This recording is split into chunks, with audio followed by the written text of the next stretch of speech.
समझ में आया ये मेरा कन्हैया देर, ये मेरा कन्हैया रुकता कहाँ है, ये देर कहाँ कर देता है। आज समझ में आया। अगला दिन हुआ, कर्मा बाई के पास गोसाई जी गए।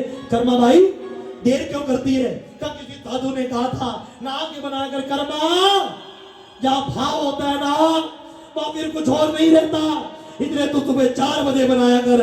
ध्यान देना। कर्मा बाई अगले दिन उठी, ना नहाई ना धोई, खिचड़ी बनाने लगी। तो साहब कन्हैया बैठे हैं और प्यारे खिचड़ी बनवा रहे हैं और खिचड़ी खा रहे हैं। ताली बजाओ और सरिता विधि। लगभग 90 वर्ष की आयु में कर्मा बाई ने अपने देह का त्याग किया। गोसाई जी ने देखा उस दिन मंदिर नहीं खुला है, मंदिर के पट बंद है। सब पूछ रहे हैं पुजारी जी ये मंदिर के पट बंद क्यों है? पुजारी जी कैसे बताए, मेरा कन्हैया भीतर नहीं, मेरा श्याम सुंदर भीतर नहीं। पुजारी जी रो रहे हैं और रोते रोते कर्मा बाई के यहाँ गए। समझ गए मेरा कन्हैया कहीं और नहीं होगा, कर्मा बाई के द्वारे होगा।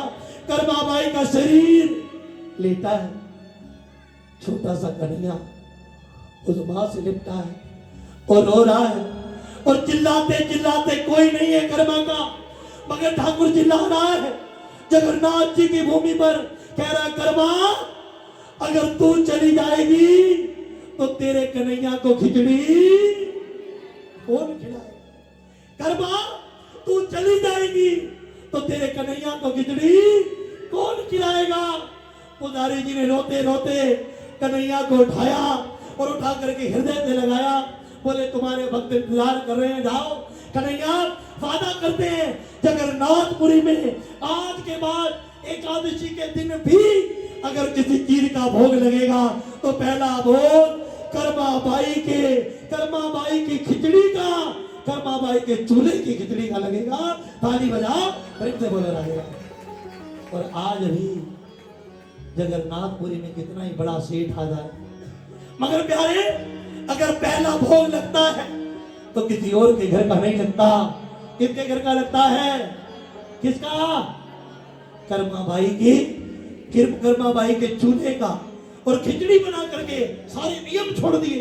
एकादशी के दिन भी वहां पे मेरा कन्हैया खिचड़ी खाता है। ताली बजाओ उस कृष्ण की, वो समझा रहा है भाव का भूखा भाव ही एक सार, भाव से भजता मुझे तो भव से बेड़ा पार, तो भव से बेड़ा पार। उठाओ दोनों हाथ, उठाओ और कह दो ना, क्या कहना है?